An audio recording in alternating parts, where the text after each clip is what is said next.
The two boys flew on and on toward the beach, each bit led with over.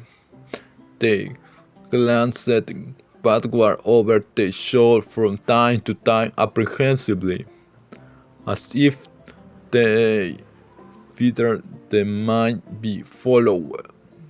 Every stone that started up in their path seemed a man and an enemy, and made them catch their breath. And as they sped by, some outlying cottages did lie near the beach. The barking of the above squatch that seemed to hide wind to their feet. If we can only get to the only tannery before we break down, whispered Tom, in short catches between breaks. I can't stand it much longer. Woodberry, hard, panting, where is only we play. And the boys fixed their eyes on the wall of their hopes and bent to their work to win it. They gained slightly on it, and at last, breath to breath, they burst through the open door and feel graceful and exhausted in shielding shadows beyond. Bang and bite, pulse slowed down, and Tom whispered, Woodberry, what do you reckon will come of it? If Dr. Robinson's death and recording handling come of it, do you throw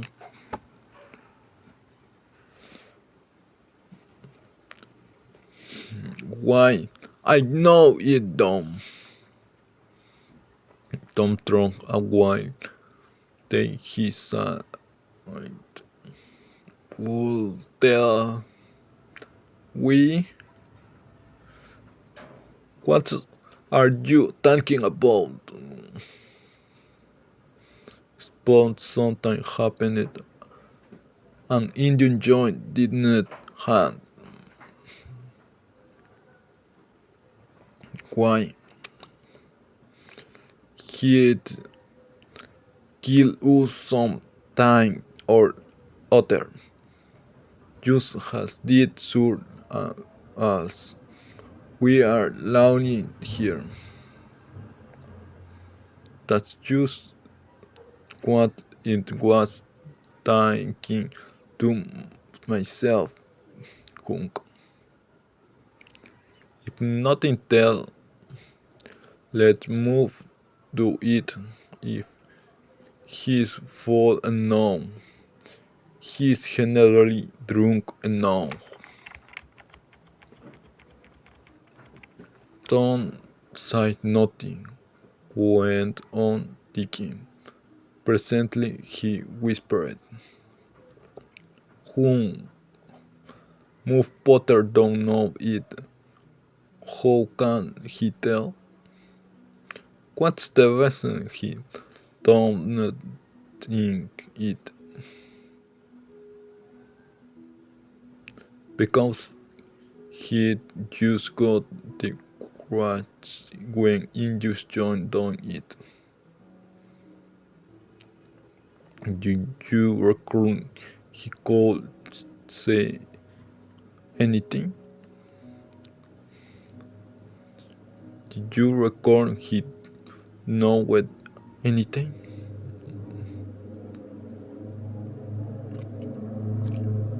One okay. That's so dumb. And beside look, and here might be that one dumb for him. No, died likely, Tom. He had liquor in him. I called him that. And besides, he always has. When when packed full, you might take a behind over the head whim. And sure, and you can't pay him. He says so his own self, so it's the same with move popper, of course. But if a man was dead sober, I reckon maybe that grants might fit him. I don't. After another reflective silence, Tom say, "Uncle, you sure you can keep mum?" Tom, we got to keep mum. You know that injured devil won't make any more a drawing of us than a couple of cats. If we was to squid both this, and they didn't hunt him, no love out here. Tom, let's take and square to once another. That's what we got to do. Square to keep moon. I agree. This the best thinking. When you use whole hand and square that we. Oh no, that won't do for this. That's good enough for little Woodbridge common thinking, especially with girls, 'cause they go back on you anyway. I'm glad if they get in a hoof, but there order be writing both and big thinking like this and blonde. Don't quote being applauded tight either. It was deep and dark and awful. The or the circumstance, the surrounding, were in keeping with it. He picked up a clean pine shingle that lay in the moonlight, took a little fragment of wet skin out of his pocket, cut the moon of his work, a painfully scrambled lines, embarrassing a slow down stroke by clamping his tongue between his teeth and letting up the pressure on, on the up screw. Uncle Finn and Tom Sawyer squared with the will keep mum about this and they, which they might do rope down that in their tracks if they ever tells and wrote. Huckleberry was filled with admiration of Tom's facility in writing and the sublimity of his language. He had once took a pine from his lapel and was going to preach his village, but Tom said, Hold on, don't do that. A paintbrush. It might have verdigris of this. What's verdigris? It's Python. That's what it. You use a squalor song of it owns. You'll see. Sutton unwound the trumpet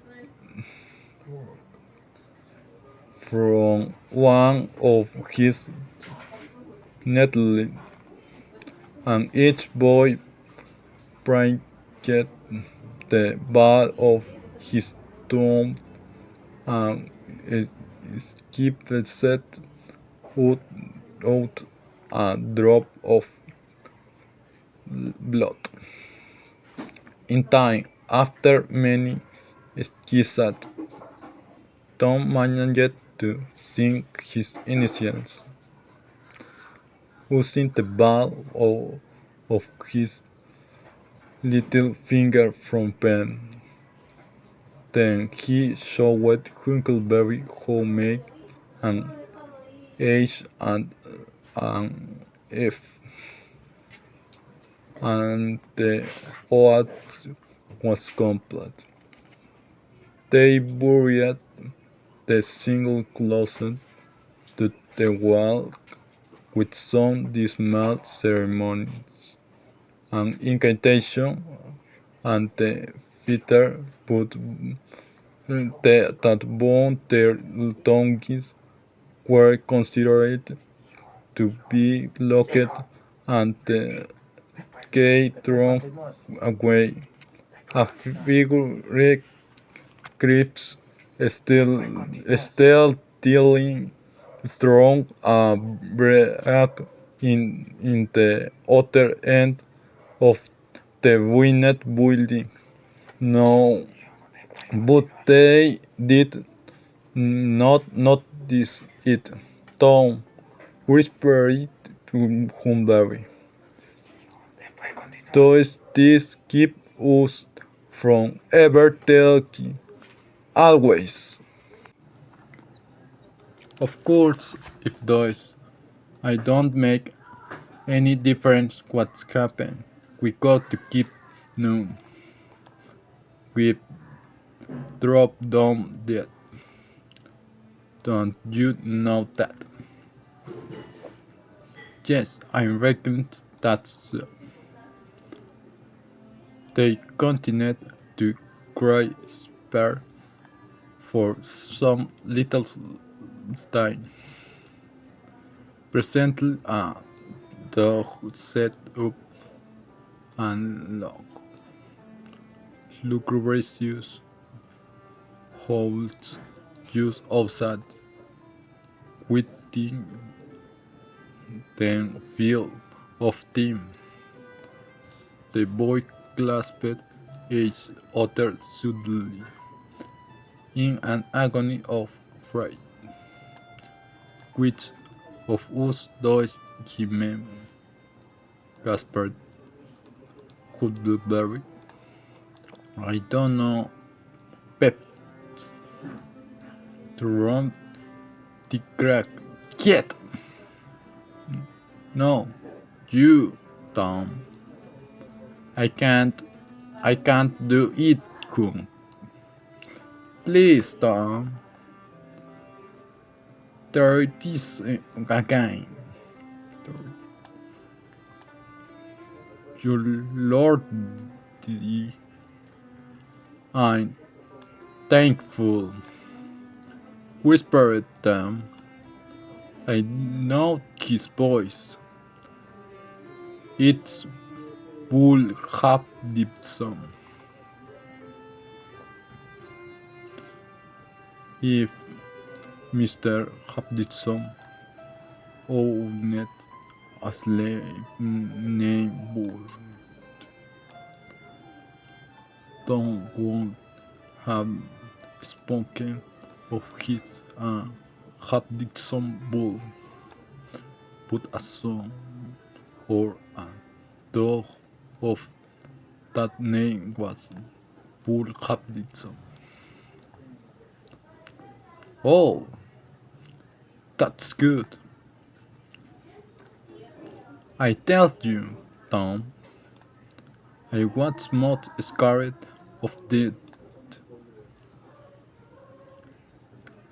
I'd beat anything. It was a strider. The doors hovered again. The boys gathered sank once more. Oh my, that ain't no poor Hamilton, whispered Gutenberry. Do Tom. Tom quacking with fear, yielded and pulled his eyes to the crack. His whisper was hardly audible when he said, "Oh, Hun, it's a strider. Get, Tom, get!"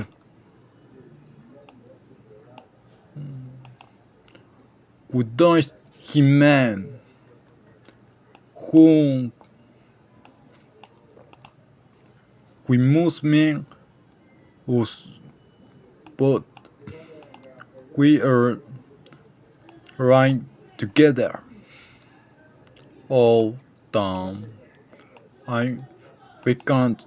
We are going. I reckon there ain't no mistake, but where we'll go to. I'm being so great that fits it. This comes of playing hockey and doing everything and Phillips told not to do. I might have been good, like Sid, if I'd tried, but no, I won't, of course. But if ever I get off this time, I will like use color in Sunday schools. And Tom began to snuffle a little. You bet! And Huckleberry began to sniff it to console it. Tom Sawyer, you are just all pain, long side, or what I am. Oh, Lordy, Lordy, Lordy. I wished I only had just changed. Tom shook it off and whispered, "Look, Hunk, look! He's got his back to use." Hunk looked it with joy in his heart. Well, he was by Jim Coens. Did he before? Yes, I did. But I, like a fool, never drunk. Oh, this is bully. You know what can he mean? The howling stopped. Tom pricked up his hair. Shh! What's that? He whispered. Sound like hounds groaning. No, it's somebody snoring. Tom, that is it. Whereabouts is it, who? I bleed. It's down at doctor end. Sounds so. Anyway, but used to sleep there. Sometime long with the hawks, but loves left you. He used lifts, thinking when he snored. Besides, I reckon he ain't ever coming back to this town anymore. The spirit of adventure was in the boys' souls once more. Uncle, you just to go if I land. I don't like to much. Tom, suppose it's induced joy. Tom tried, but presently the temptation rose up strong again, and the boys agreed to try, with the understanding that they would take to their heels if the snoring stopped.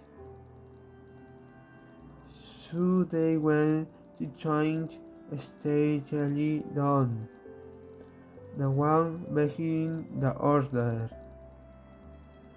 When they had got to within 5 steps of the snorer, Tom stepped on a stick, and it broke with a sharp snap. The man moaned right a little, and his face came into the moonlight. It was Muff Potter. The boys' hearts had stood still, and their hearts too, when the man moved. But their fears passed away now. They tiptoed out through the broken weatherboarding and stopped at a little distance to exchange a parting word. That long, lugubriously how rose on the night air again. They turned and saw the strange dog standing within a few feet of where Potter was leaning and facing Potter. with his nose pointing heavenward. "Oh, heavenly, it's him!" exclaimed both boys in a breath. "Say, Tom," they say a stray dog can only around Johnny Miller's house. But midnight, as much as 2 weeks ago, and a whippoorwill come in and lit on the banisters and soon the very same evening, and there ain't anybody did there yet. Well, I'm not that, and suppose there ain't. Didn't Gracie Miller fall in the kitchen fire and burn herself terrible the very next Saturday? Yes, but she ain't dead, and what's more, she's getting better, too. Alright, you wait and see. She's a goner. You said it sure as smooth powders and goner. That's what the niggers say, and they know all about this kind of things. Good. Then they separate, cogitating. When Chu tried in at his bedroom window the night was almost spent. He answered with excessive caution and fell asleep congratulating himself that nobody knew of his escapade. He was not aware that the ghastly, snoring Sid was awake, and had been so for an hour. When Tom awoke, Sid was dressed and gone. There was a late look in the light, a late sense in the atmosphere. He was startled. Why had he not been killed? Pursued till he was up. As usual, the dog filled him with burdens. Within 5 minutes he was dressed and downstairs, feeling sore and drowsy. The family were still at table, but they had finished breakfast. There was not voice of debate, but there were avert edges. There was a silence and an air of solemnity that stood as she to the culprit's hair. He sat down and tried to sing again, but it was uphill work. It rose no smile, no response, and he lapsed into silence and let his hair sink down to the depths.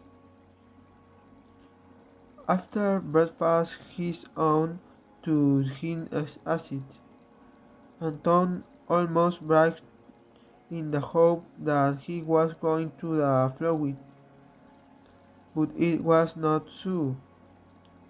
His aunt went over him and asked him how that could go, and brought her all her soul. And finally told him to go on and ruin himself and bring her white hairs with sorrow to the grave, for it was no use for her to try any more. This was worse than a dozen whippings, and Tom's hair was sorer now than his body. He tried, he pleaded for forgiveness, promised to reform over and over again, and then received his dismissal, feeling that he had won but an imperfect forgiveness and stabilized but a feeble confidence. He left the presence too miserable to even feel revengeful towards it, and so the letters prompt retreat strong the back gate was unnecessarily. He moved to school gloomy and sad, and took his throwing, along with Joe Harper, for playing hooky the day before, with the air of one whose hair was busy with heavier was an worldly deed to trifles. Then he betook himself to his seat, rested his elbows on his desk and his one hand in his hands,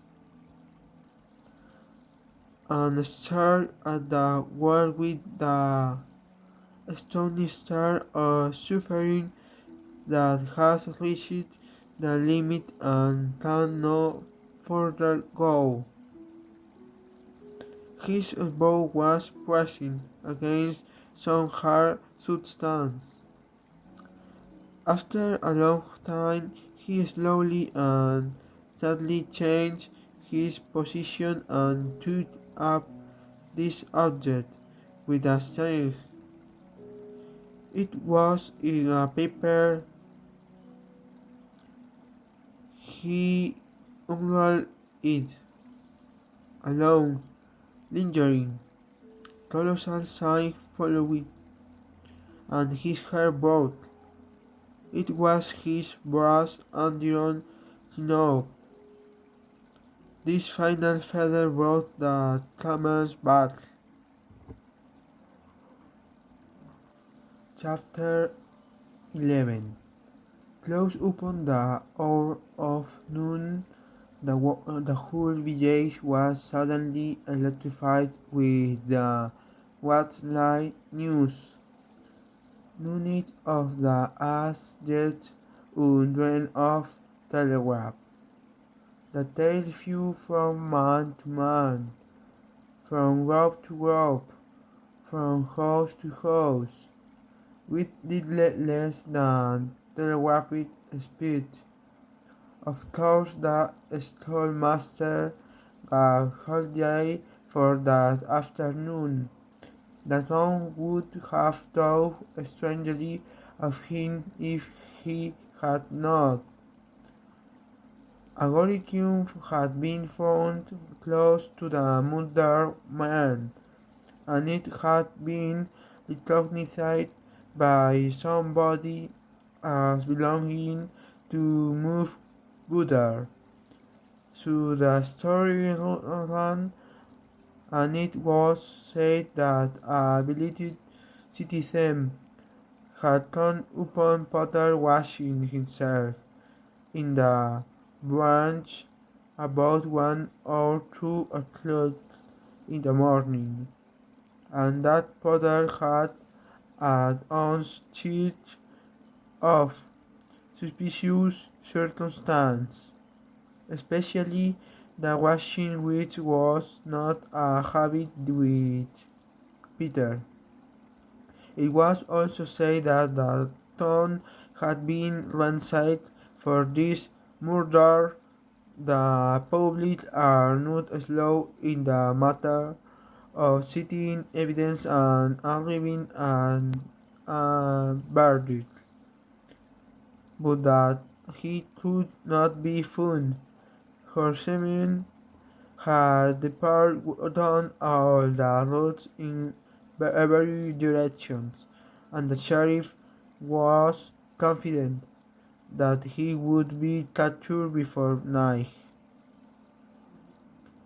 All the town was drifting toward the graveyard. Tom's heart vanished and he joined the procession, not because he would not downside times rather go anywhere else, but because an awful, uncountable fascination drew him on. Arrived at the dreadful place, he whirled his small body through the throng and saw the dismal spectacle. It seemed to him at eight signs he was there before. Somebody visited his arm. He turned, and his edges met hooded valleys. Then both looked and Sawyer at once, and wondered if anybody had noticed anything in their mutual glance. But everybody was talking and intent upon the grisly spectacle before them. Poor fellow, poor young fellow. This ought to be a lesson to wild robbers.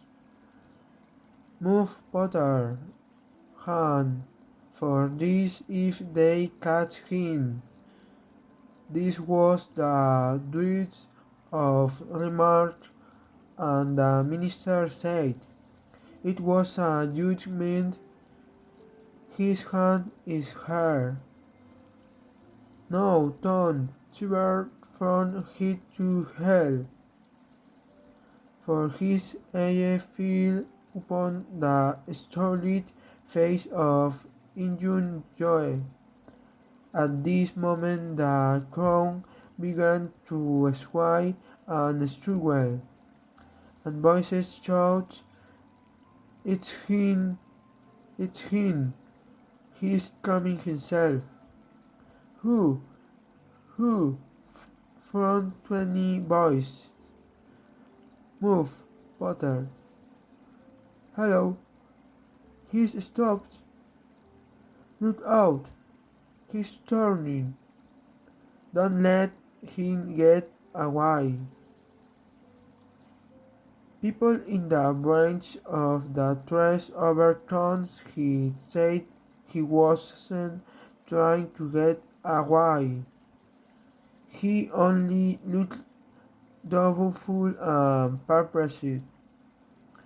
Infernal impudence, said a bystander.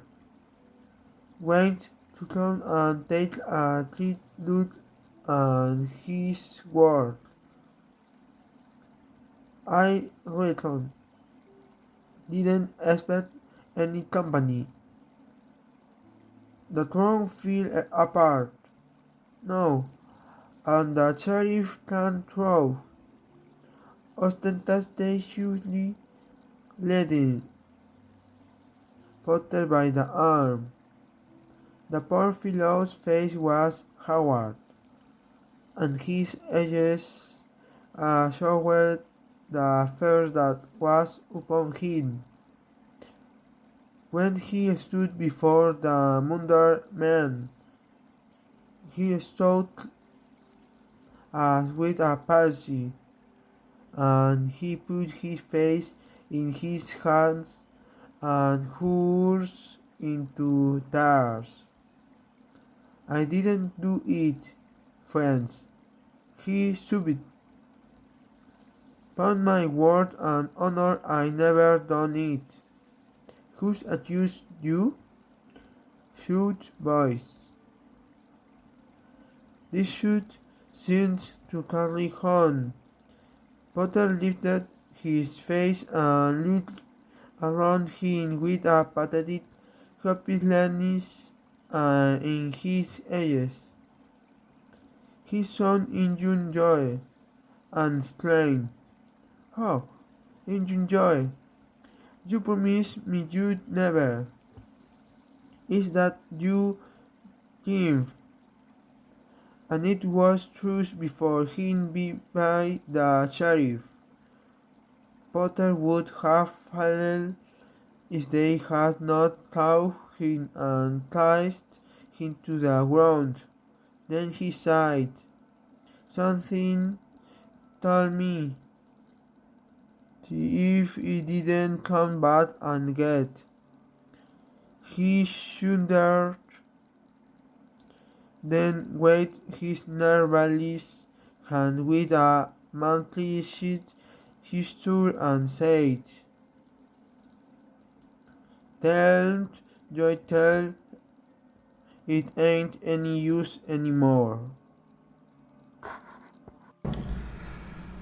Then Huckleberry and Tom stood dumb and staring and heard the stony-haired liar reel off his serene statement.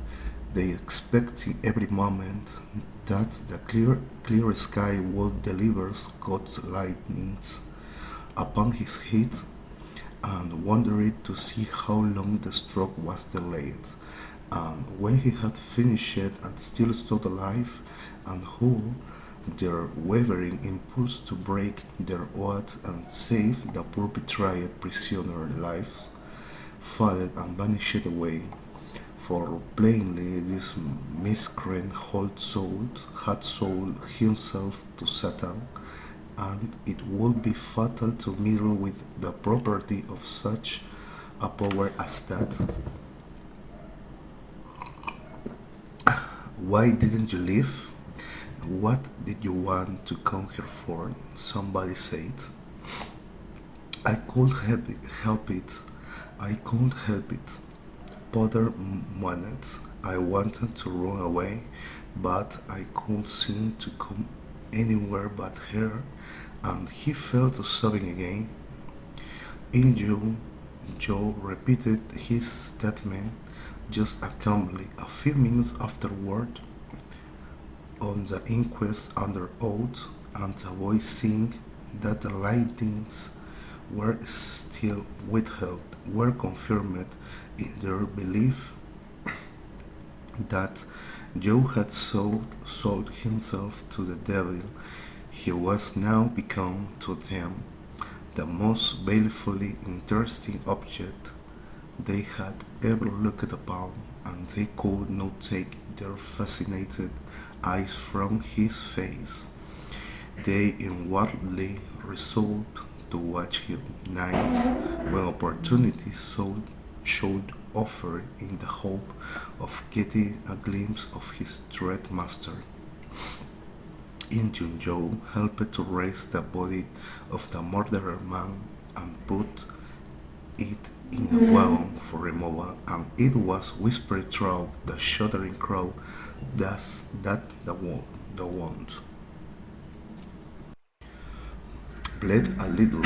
The boys thought that this happy circumstance would turn suspicion in the right direction, but they were disappointed, for more than one villager remarked. It was within 3 feet of Muff Powder when it done it. Tom's fearful secret and knowing conscience disturbed his sleep for as much as a week after this, and at breakfast one morning she said, "Tom, you pitch around and talk in your sleep so much that you keep me awake half the time." Tom blinked and dropped his eyes. "It's a bad thing," said Aunt Polly gravely. What you got on your mind, Tom?" "Nothing, nothing." I know of, but the boy's hand shook so that he spilled his coffee. And you do talk such stuff. Sid said, last night you said, it's blood, it's blood. That's what it is. You say that over and over, and you say, don't torment me. So, you'll tell what? What is you'll tell? Everything was swimming before Tom. There is no telling what might have happened now, but luckily the concert passed out of Aunt Polly's face, and she came to Tom's relief without knowing it. She said, "Show, show, it's that dreadful murder. I dream about it most every night myself. Sometimes I dream it's me that done it." Mary said she had been affected much the same way. Sid seemed satisfied. Tom got out of the presence as quick as he plausibly could, and after that he complained of toothache for a week, and tied up his jaws every night. He never knew that Sid lay nightly watching and frequently slipped the bandage free, and then leaned on his elbow, listening a good while at a time, and afterward slipped the bandage back to its place again. Tom's distress of mind wore off gradually, and the touchably grew irksome and was discouraged. If Sid really managed to make anything out of Tom's disjointed mutterings, he kept it to himself. It seemed to Tom that his schoolmates never would get on holding inquests on dead cats, and thus keeping his troubled presence to his mind. Sid noticed that Tom never was cornered at one of these incurious, though it had been his habit to take the lead in all new enterprises.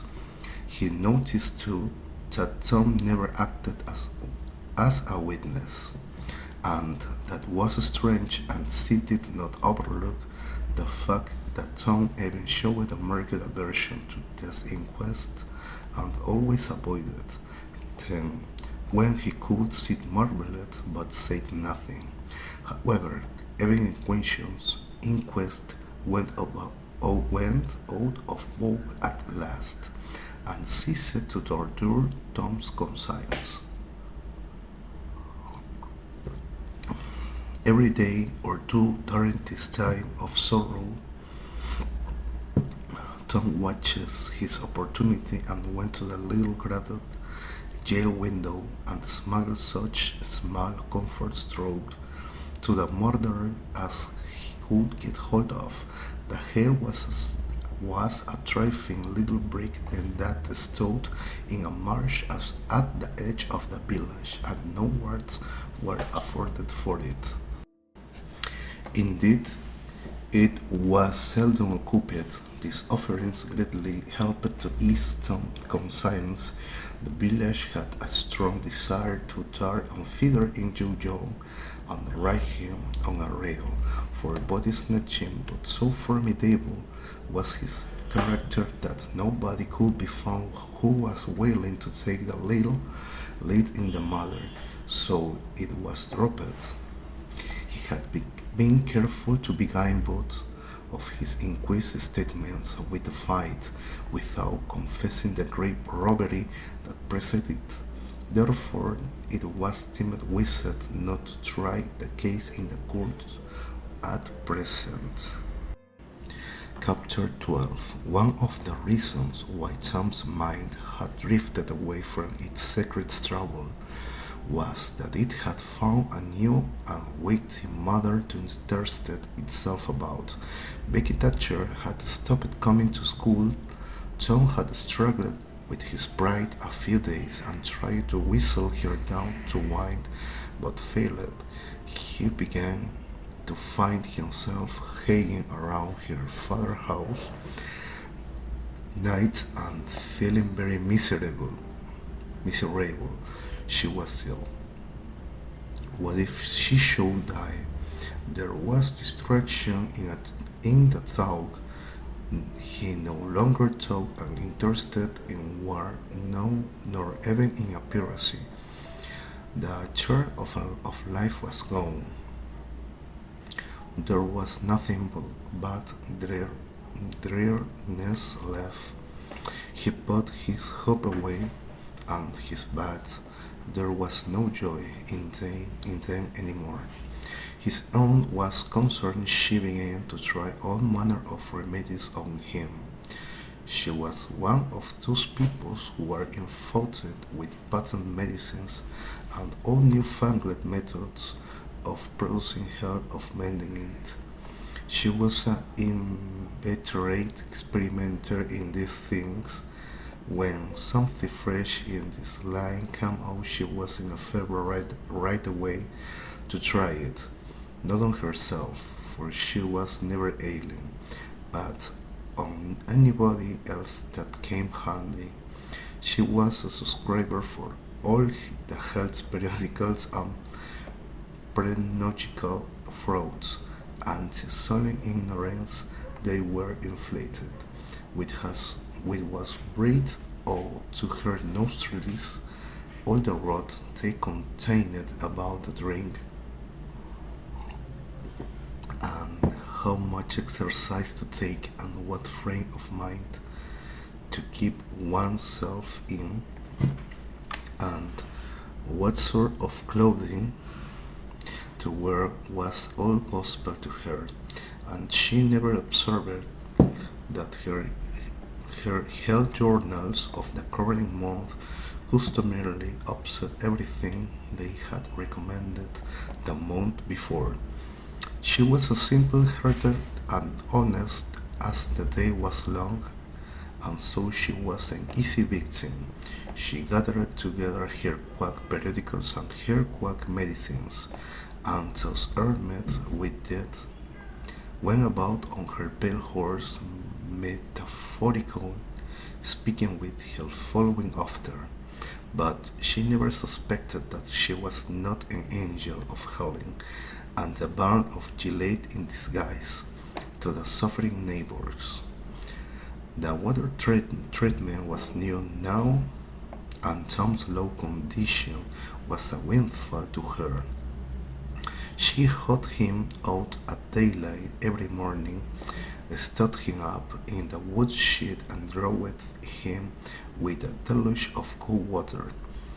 Then she scrubbed him down with a towel like a file, and so brought him to them. She rolled him up in a wet sheet, and put him away under blankets till she swathed his so clean, and the yellow stain of it came through his pores.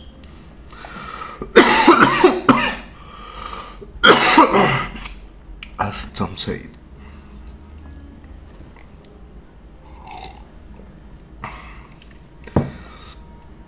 yet notwithstanding all this, the boy grew more and more melancholy and pale and dejected. She added hot baths, seas baths, shower baths, and plunges. The boy remained as dismal as a hearse. She began to assist the water with a slim's Watmensal diet and blister pastures. She calculated his capacity as she would jacks, and filled him up every day with querulous cure-alls. Tom had become indifferent to persecution. By this time, this face filled the old lady's heart with consternation. This indifference must be broken up, up at any cost. Now she heard of painkiller for the first time. She ordered a lot at once. She tasted it, was filled with gratitude It was simple fire in a liquid form. She dropped the water treatment and everything else and pinned her fate to painkiller. She gave Tom a teaspoonful and watched with the deepest anxiety for the Result: her troubles were instantly at rest, her soul at peace again, for the indifference was broken up. The boy could have shown a wilder, heartier interest if she had put a fire under him. Tom felt it was time to wake up. This sort of life might be romantic enough in his present condition, but it was to have too little sentient and too much distracting variety about it. So he did other various plans for relief, and finally he opened up of progressive on the font of painkiller. He asked for it so often that he became a nuisance, and his aunt ended by telling him to help himself and keep bothering her. If he could set it, she would have had meetings to allow her the life. But since it was Tom, she watched the ball clandestinely. She found that the medicine did really diminish, but it did not occur to her that the boy was bending the head of a crack in the sitting room perfectly. One day Tom was in the act of losing the crack when his own yellow cat came along, pouring at it the teaspoon of medicine, and begging for a taste. Tom said, "Don't ask for it unless you want it, Peter." But Peter knew that he did want it. "You better make sure." Peter was sure. "Now I've asked for it and I give it to you, because there is anything mean about me. But if you don't like it, you must blame anybody but your own self." Peter was agreed, so Tom pried his mouth open and poured down the painkiller. Peter drank a couple of yards in the air, then Kilburn aware hop and set off round and round the room, banging against furniture, upsetting flower pots, and making general havoc. Next he rose to his feet and pranced around in a frenzy of enjoyment, with his head over and his shoulder and his voice proclaiming his unpassable happiness. Then he went tearing around the house, again spreading chaos and destruction in his path. Aunt Polly entered in time to see him throw a few more somersets, deliver a final mighty hurrah, and sail it through the open window, covering the rest of the rosebus with him. The old lady felt petrified with astonishment, peering over her glasses, tumbling on the floor filled with alarm. "Then what on earth is that cat? I don't know it," gasped the boy. "But I never seen it tonight. What it makes to act at him so?" "Did I don't know. Aunt Polly, cats always act so when they're having a good time." "They do they?" There was something in the tone that made Tom apprehensive. "Yes, that is, I believe they do. You do? Yes, ma'am." The lady was bending down, Tom watching, with interest and facing by anxiety. Too late, leaving her drift. The handle of the tilted teaspoon was visible under the bed balance. Aunt Polly took it, held it up. Tom winced and dropped his eyes. Aunt Polly raised it by the minute handle, his ear, and cracked his head softly with her thumb. "Now, sir, what did you want to treat that poor dumb beast so for?" "I done it of pity for him, because he hadn't any aunt. Had my aunt, you numbskull. What has good to do with it?" "Heaps, because he had watched she aboard him of herself. She's arrested with souls out of him through any more feeling that if he was a human." Aunt Polly felt a sudden pang of remorse. This was putting the thing in a new light. What was cruelty to a cat might be cruelty to a boy, too. She began to soften. She felt sorry. Her eyes watered a little, and she put her hand on Tom's head and said heavily, I was meaning for the best, Tom, and Tom, it did you good." Tom looked at her face, with just a perceptible twinkle peeping through his gravity. "I know you was meaning for the best, Aunt, so I with Peter. I taught him too. I've never seen him get around so since. I'll go along with you, Tom, before you aggravate me again, and you try and see if you can be a good boy for once. And you needn't take any more medicine." Tom reached school ahead of time. It was noticed that this strange thing had been occurring every day lately, and now, as usual of late, he hung about the gate of Sawyer instead of playing with his comrades. He was sick, he said, and he looked it. He tried to see to be good everywhere, but he really was looking. Then there were presently Jeff Thatcher, hopped inside, and Tom face lightened. He gazed a moment and then turned shortly away. When Jeff arrived, Tom accosted and let up, worried to opportunities for remark about Becky, but the giddy lad ever grew with Betty. Tom watched and watched, hoping where a fresh frog came inside, and he hitting the owner as soon as he saw she was not in the right one. A last frog disappeared, and he rolled hopelessly into the dumps. He entered the empty schoolhouse and sat down to suffer. One more frog passed in a gate, and Tom gave a great pound. The next instant he was and going on like an Indian yelling. Dolphins chasing boys jumper over the fence and rays of light. Dolphins chasing boys jumping over the fence and rays of light on them. Throwing hand trimmings standing on his head, doing all the charade things he could convince of, and keeping a furtive eye out all the while to see if Becky Thatcher was noticing. But she seemed to be unconscious of it all. She never looked. Could it be possible that she was not aware that he was there? He carried his exploits to her immediately beneath him, came whopping around, snatched a boy's cap, hurled it to the roof of the schoolhouse, broke through a group of boys, swerving them in every direction, and first parking himself under Becky's nose, almost upsetting her, and she turned, with his nose in the air, and he heard her say, "MF, some people think they might be smart. I was showing off." Tom's cheeks burned, he gathered himself up and sniffed, cringed and crestfallen.